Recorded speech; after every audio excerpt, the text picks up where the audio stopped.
Bonjour à vous, bonjour à tous ceux qui nous suivent sur Radio Maria France.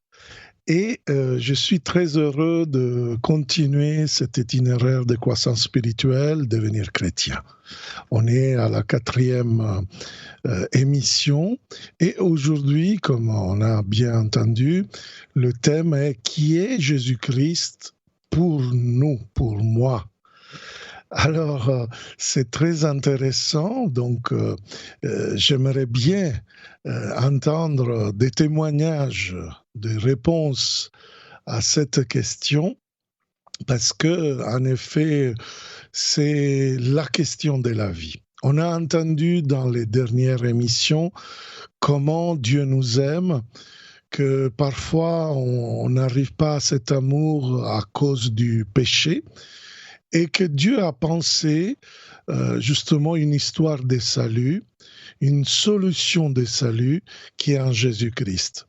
Mais en effet, souvent nous on a besoin de le connaître parce que cette histoire de salut va devenir justement concret, comme dit Saint Paul dans la lettre aux Éphésiens, chapitre 2, verset 8, par grâce et par la foi.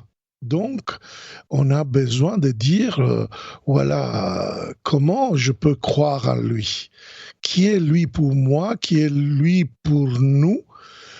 Et voilà, je vais commencer à poser une série de questions pour mieux pouvoir répondre.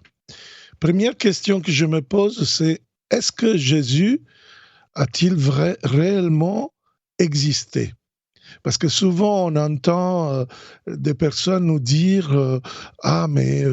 peut-être c'est une histoire de l'Église, c'est une histoire des prêtres, etc. » Donc, je cite deux grands historiens, un historien juif, donc pas chrétien, et un historien païen, latin. Donc, le premier, c'est Flavius Joseph, il disait « À cette époque, Jésus, un sage, apparaît, si on doit être appelé un homme, car il était l'auteur d'œuvres prodigieuses. » Donc, Flavius Joseph reconnaît que c'est un homme qui a fait des choses merveilleuses, des prodiges, des miracles. Tacite, historien latin, il va dire comme ça. L'auteur de cette dénomination, le Christ, sous l'empire de Tibère, donc il donne une contextualisation historique, avait été condamné à une peine par le procureur Pilate, mais refoulé par le moment, la superstition, il appelle comme ça l'expérience de l'Église, la superstition initiale a éclaté à nouveau, non seulement pour la Judée, l'origine de ce mal, mais aussi à Rome, où toutes les choses atroces et honteuses arrivent. Donc, à partir de ce témoignage, on peut dire Jésus-Christ est un personnage historique. Et quel personnage? Deuxième question que je me pose souvent, certaines me disent « Oh, mais père, souvent... » quelqu'un, peut-être quelques frères musulmans, il nous dit que nous, à l'Église, on a manipulé la Bible, donc Jésus n'est pas celui qui nous disons. Alors, comment savons-nous que ces textes écrits il y a longtemps n'ont pas été modifiés pendant des siècles? C'est la question que je me pose. Alors, si on met dans un schéma un peu des écrits très anciens, presque proche de la vie de Jésus, nous savons bien que quand nous prenons l'Ancien Testament, et surtout le Nouveau Testament, parce que c'est le Nouveau Testament qui nous parle de Jésus, alors nous voyons que nous avons beaucoup de copies, contre les 8 copies qu'on a de l'original de Hérodote ou de l'histoire romaine de Tite-Live, nous avons 24 000 copies du Nouveau Testament. Ça, c'est une autre chose, que c'est sérieux ce qu'on dit de Jésus. Bien sûr, le Nouveau Testament ne va pas parler comme le journal ou comme un livre d'histoire, mais certainement, nous voyons parmi les copies qu'aujourd'hui on a, par exemple la version à Elf, la version liturgique, de la version en grec. Moi, j'ai eu la possibilité d'étudier un peu cette langue dans laquelle le Nouveau Testament est écrit. Je me rends compte en effet qu'il n'y a pas de décalage et on peut affirmer que ces textes ne sont pas été modifiés. Donc, le personnage de Jésus nous est livré dans la Bible, dans le Nouveau Testament, vraiment à manière, je pourrais dire, fidèle de l'expérience de ceux qui ont écrit. Encore une question. Alors, qu'est-ce que nous pouvons dire de Jésus à travers les évangiles, à travers le Nouveau Testament? Alors, je vais citer quelque chose pour nous dire qu'est-ce que les évangiles nous disent. Alors, déjà, Jésus était un homme tellement normal qui, parfois, comme nous, peut-être en ce moment de rentrée, après quelques temps de pandémie, il avait la fatigue. Oui, Jean 4,6 nous dit « Il y avait le puits de Jacob, Jésus donc fatigué du voyage, assis près du puits. » Il est vraiment homme et donc il fait l'expérience de la fatigue. On peut dire que aussi Jésus, de temps en temps, il y avait la faim. Donc, Marc 11, 12, le lendemain matin, alors qu'il quittait Béthanie, Jésus avait faim. Et à un certain moment, on sait bien qu'il aimait les figues. On le sait quand il va voir qu'il n'y a pas de fruits de figues dans un arbre. Et lui, il aimait beaucoup cela. Encore, est-ce que Jésus a eu peur? Bien sûr. Luc 22, 44. Entrant dans le combat, il pria plus intensement et sa sueur devint comme des gouttes de sang tomba sur le sol. C'est vraiment l'expérience du Gethsémani, là où Jésus prend conscience de l'approcher de la mort sur la croix. Encore, nous, on pense toujours dans une société qui parle de positivité. C'est bien être positif. Je préfère dire être appréciative. Mais Jésus avait aussi la tristesse. Eh oui. Matthieu, chapitre 26, verset 38. Jésus leur dit « Mon âme est triste jusqu'à la mort ». Jésus fait l'expérience, en effet, de quelque chose qui l'accable, comme nous tous. Encore, mais il n'y a pas que ça. Jésus était dans la joie, oui. Luc 10, 21, à cette même heure, Jésus exultait, littéralement, il sautait de joie dans le Saint-Esprit. Alors vous voyez, vraiment ça nous dit la valeur, la puissance de l'expérience humaine de Jésus, ce que nous pouvons dire déjà en lisant certains passages de l'Évangile, mais j'ai choisi simplement ceux qui nous mettent très proches de l'humanité de Jésus. Alors, une autre question, comment Jésus lui-même s'est présenté? Alors là, on va entendre Jésus se présenter. Je vais citer d'abord Jean 14, 9. « C'est lui qui m'a vu, a vu Dieu le Père. » Donc, c'est vraiment l'unité de cette humanité qui est proche à nous avec le Père qui est Dieu, le Père qui est en lui. Lui est l'unique chose, tel Père, tel Fils, on dirait avec un proverbe. Encore en Jean 6, 35, Jésus dit « Je suis le pain de la vie ». Jésus va se présenter comme une nourriture substantielle dont on a besoin.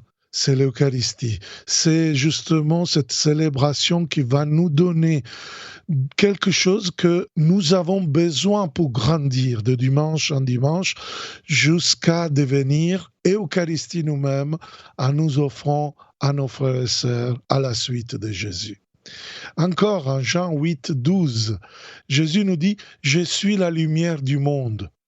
Et je peux dire par expérience personnelle que quand on n'accueille pas Jésus dans son cœur, on peut faire l'expérience des ténèbres. Moi, je peux le dire, dans mon adolescence, j'ai vécu vraiment une expérience des ténèbres.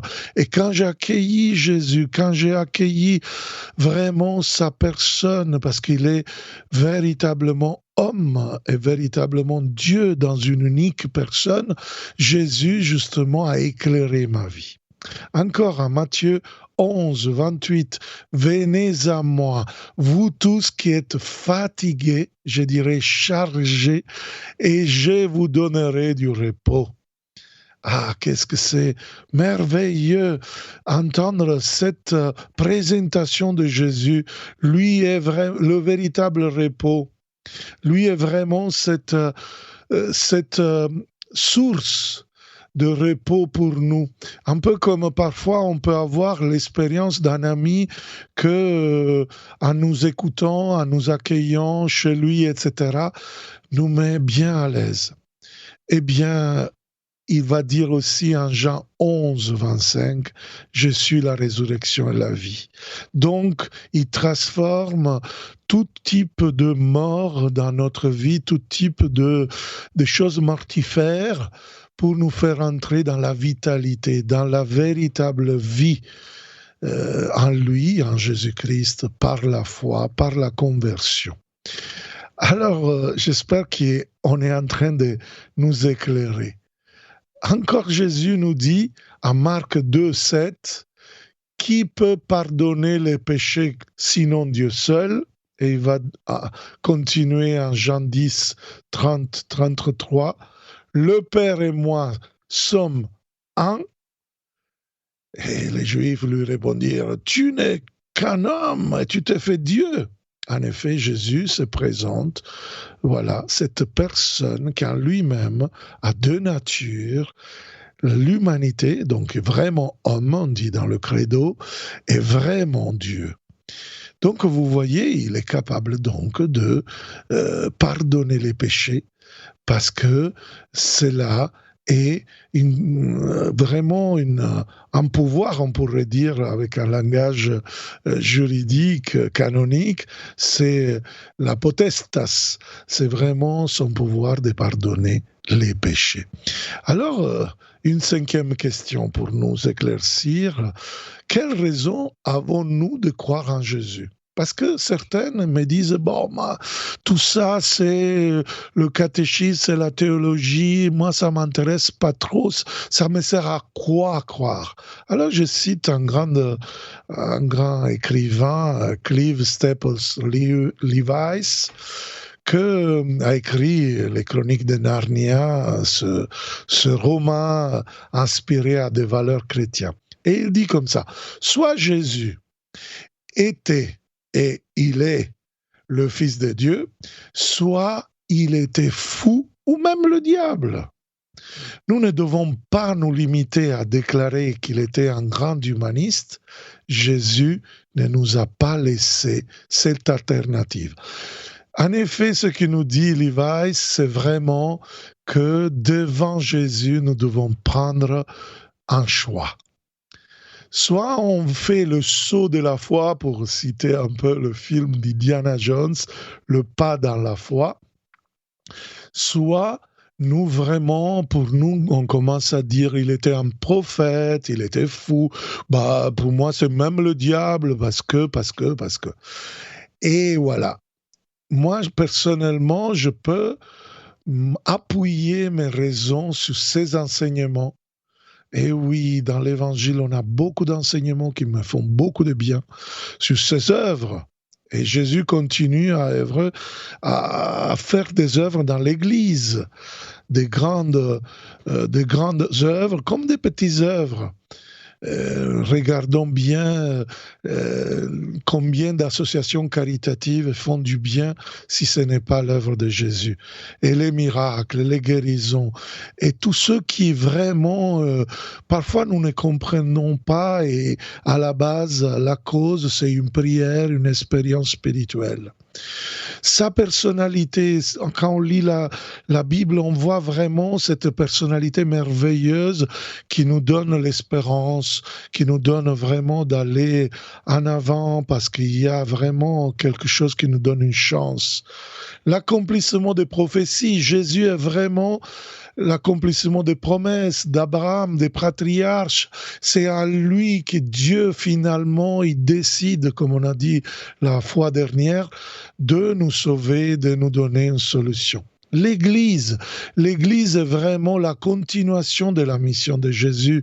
Et nous pouvons expérimenter dans l'Église vraiment la beauté de cette épouse, comme on voit dans la lettre aux Éphésiens, qui est l'épouse du Christ.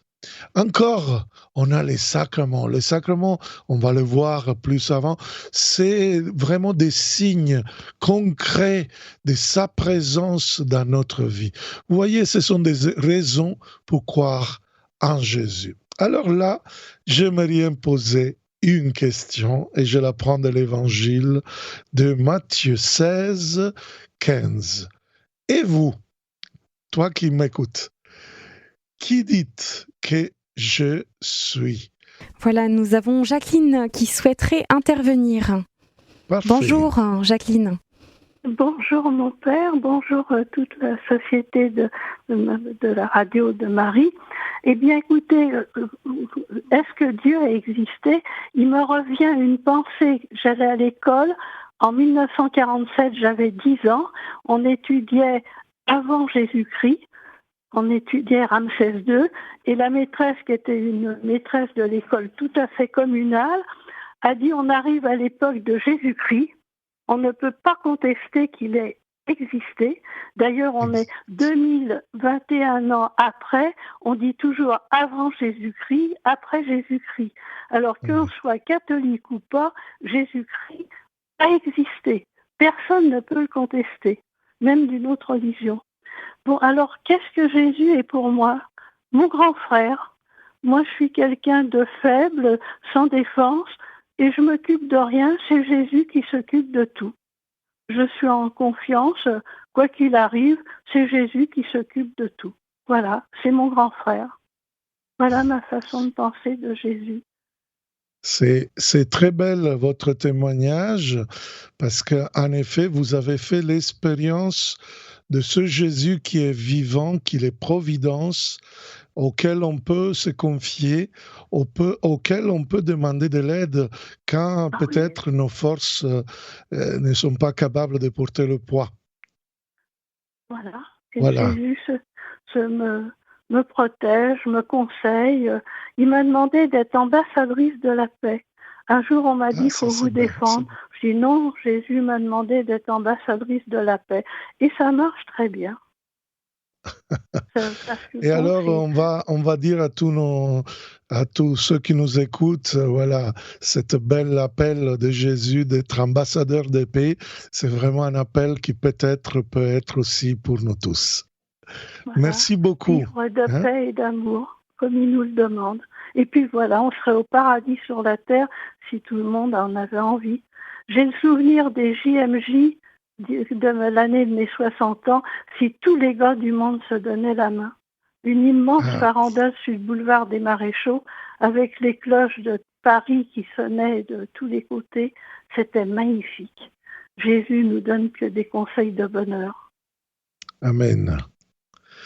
Merci vraiment. Hein. Vous avez fait vraiment une forte expérience du Seigneur et vous nous aidez aussi à nous tous à dire des mots qui est Jésus pour nous. Merci beaucoup. Au revoir mon Père, merci. Au revoir. Au revoir. Merci Jacqueline. Très bien. Alors là, j'aimerais bien maintenant donner la parole à un jeune que j'ai connu, qui va nous témoigner de son parcours, c'est Théo. Alors, restez à l'écoute parce qu'il a un fort témoignage. Et Théo, il était un peu bouddhiste, voilà. Et il a fait l'expérience de la personne de Jésus au point de le suivre. Bon, on va l'écouter, hein. Alors, je vais le mettre aussi en vidéo pour ceux qui nous suivent dans notre chaîne. Quand j'étais petit, j'étais quelqu'un de plutôt égoïste. Enfin, j'avais une conception du bonheur plutôt matérialiste. Enfin, je pensais que pour être heureux, fallait avoir beaucoup d'argent. Et en fait, on a commencé à faire les cours de philosophie. Et le deuxième cours qu'on a fait, c'était un cours sur le bonheur. Et donc du coup, je me suis dit, ben voilà, il faut que je sois heureux. Alors j'ai commencé à réfléchir, donc démarche philosophique, intellectuelle, tout ça, ce qui pourrait me donner le bonheur. Et celui qui m'avait le plus séduit dans tout ce qu'on avait vu, c'était Épicure. Et Épicure, il disait, pour être heureux, il faut pas avoir de troubles de l'âme et pas avoir de troubles physiques. J'ai commencé à voir le mensonge partout, quoi. Enfin, en moi-même, chez les autres gens, parce qu'en fait, on est sans cesse en train de chercher à donner une image de soi, mais donner une image de soi, c'est encore le mensonge, quoi. J'ai commencé vite à m'intéresser à la spiritualité bouddhiste et donc à commencer à méditer, à faire ce genre de choses, et très vite dans mes bouquins on parlait de la notion d'éternité, d'infini, de l'éternel présent qui ne s'arrête jamais, et donc vite on arrive à Dieu en fait. Mais donc pour moi Dieu c'était une énergie, c'était une forme, c'était la source, mais c'était pas le Dieu personnel des chrétiens. Donc je suis parti en Chine avec cette idée-là, mais en fait là-bas on a rencontré un Français, donc qui était un chrétien catholique, qui s'appelait Daniel, et plusieurs fois pendant nos échanges, on parlait donc de notre recherche de la vérité, et nous, avec mon meilleur ami, on lui disait qu'on pensait qu'il y avait plusieurs voies qui menaient à Dieu, que c'était à nous de choisir la nôtre. Et lui, il nous a dit non, il n'y a qu'une seule voie qui mène à Dieu, c'est Jésus. Il dit tu peux t'y prendre comme tu veux pour trouver Dieu, tu vas forcément bloquer sur Jésus à un moment, c'est lui la pierre angulaire. Et en fait, moi, ça m'a beaucoup touché.